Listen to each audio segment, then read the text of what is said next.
Hi everyone, welcome to week 2 in English 97. It was really nice to chat with you all. I caught most of you on the phone last week and in our discussion board. I'm really enjoying seeing how much effort and time and passion you all are putting into our course even from the start. So thank you so much. I'm going to go over some things I noticed from this first week and then what we're going to do in week 2. Hopefully this week will build on what we started in week 1 by pre-writing for Essay 1. I'll explain what to do with your pre-writing and how to kind of move on to our next assignment, which will be the draft of Essay 1. So let's go ahead and get started. So I wanted to let you all know that I am going to have a meeting this week on Thursday from 11:30 to 11:45. This is going to be a quick 10 to 15 minute virtual meeting between me and then 2 representatives from the Success Center. And they're just going to go over resources for you all and how you can kind of stay on track as an online student in a writing course. So I am offering extra credit for attending. There will not be a makeup date. There is no other option besides Thursday at 11:30. If you can make it, great. The extra credit's yours. If you can't, don't worry. We'll have more opportunities later. I will email out the link with our announcements this week, and then I will hopefully see some of you all there. So besides that, I wanted to also remind you all of a few things. So I am a full-time instructor at SWIC. I am teaching 7 classes this semester, and for those of you in math courses, 30 students times 7 classes is a lot. So I do check my email often, and I am doing my best to respond as quickly as possible. But a few things that will make this a lot easier on both of us is if you do the following things. So make sure when you email me that you include your name and your class. As the semester goes on, I'll get more familiar with you all, but I'm still putting names to faces and names to assignments. So please don't assume that I know who you are just by saying, hey, what's our assignment? Or just by saying, hey, I'm in your English class. All right. So also tell me what you're looking for specifically. I've had some people just email me and say, hi, I need help. And that can be difficult for me, and it'll take a couple going back and forth before I can understand what you need help with. So also make sure you have a greeting and a signature. I put in an example email here. It's just short and sweet from one of my English 102 students. And what I like about this is a few things. He says, hi, Professor Boville. I'm unable to locate where chapters 1 and 2 are on Blackboard. Can you please assist me with this? Thank you. And then the student gave their name. I like that there's a greeting. You can tell that they kind of skip lines, so it's easy to read. And they tell me specifically, I'm looking for this thing. How can I find it? So I know immediately, oh, here, I can help with that. Also, look around Blackboard. The answer to most of these questions is look on Blackboard. But if you do need to email me, which I very much welcome, please make sure that you have a greeting, a signature, that you don't want to treat this like a text message because it's not. And you want to sort of get in the habit of using some formality in this type of professional communication. So if you do what the student did right here, in addition, this person just didn't tell me they were in my English 102. That's the only thing it's missing. But otherwise, short, sweet, to the point. Start getting in the habit of doing that, and you will immediately notice a difference in how people respond to you via email. So we'll practice that more, but just an FYI. Okay, check your pre-writing for my comments. To do this, I will get through these probably by Wednesday, knock on wood.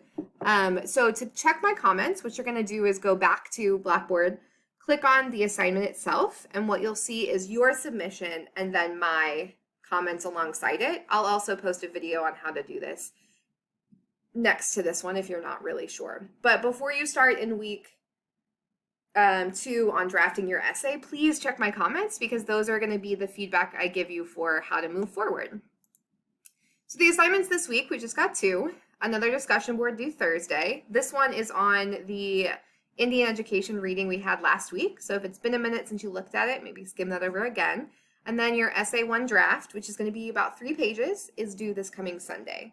So if you're like, oh my God, 3 pages, I don't know how to do that, pump the brakes. We're going to go through it step by step, and it does not need to be perfect. It is a draft. A lot of you already have from your pre-writing some really good things that we can just copy and paste into the draft and then add more to. All right, so One of the questions you might have is, what should my paper look like? I'm also going to send you guys a template that looks like this, but we are using a format called MLA format. It's the Modern Language Association. This is what most English courses use, English and history, I believe. So if you're in a psychology class, if you're in a nursing class, you might encounter APA, which is a format I get in another course. But for us, we're going to keep it simple, okay? Only thing I need on the top left is your name, my name, the class, the date. You want the title in the middle, and then your last name and page number in the top right. Like I said, I'm going to post a template, so if it's just easier for you to open a template and kind of type your information in there, that's totally fine. So let me know if you have questions, but this is what you want the top of your paper to look like. The rest of it can be 12-point font, double spaced. I usually use Times New Roman. Calibri or Arial are fine. Just make sure that the font's not too big. You don't need to bold anything. It doesn't need to look fancy. It actually, these English essays are going to look pretty boring, but it's your words that I'm concerned about. All right, so a couple of guidelines for drafting your essay. These are on page 9 of your textbook, which is part of the reading for this week. So a few things to keep in mind is that I know a lot of people, when they start kind of drafting an essay, they'll try and just start and then type as much as they can for 3 whole pages, and then they take a deep breath and they're like, "Whew, yes, I'm done." And if that's the process that you do, maybe that works. But for a lot of people, what is helpful is if you reread as you go. Write a paragraph, stop, reread it, ask yourself, okay, what should I say next? Don't delete it, but kind of stop, pause, reflect, continue. Give background information to your reader about these experiences. So a lot of times when we're talking about moments that are important to us, we forget that those outside our family, outside our friends, don't know enough background to really understand the impact of what's happened to us. Along with that, focus on the impact of the experience. So if you're writing about going to school in another state, I don't want the whole story to be just about school. Sorry, my dog just came inside. Also, any thoughts, feelings, dialogue is great. Make sure you put quotation marks around that. And then to end your draft, think about what happened as a result of this experience. How did this impact you? Finally, think of your audience. Part of good writing is thinking about the person that is reading. So I want you to think about not just what you're saying, but who you're talking to. And in this case, our class, me and your classmates are your audience. This might sound like a lot to remember, but there are some other tips that I'm going to go over that are going to help you go from pre-writing to draft. Part of your discussion board this week is going to be to make a quick outline. So this is where you ask yourself, okay, what am I going to talk about first? And then after that, and then third, fourth, fifth, sixth, what am I going to say at the end? And you kind of just jot down those ideas. What you can do in your outline or your draft is copy and paste from your pre-writing. A lot of you had some really good writing there. And I don't need you to delete it. I don't need you to start over. We're just going to kind of build on what you've written already. And then there are examples in our book. You're going to read one this week. I think it's page 10 to 13. That gives an idea of what a draft should look like. So use those tools that you have.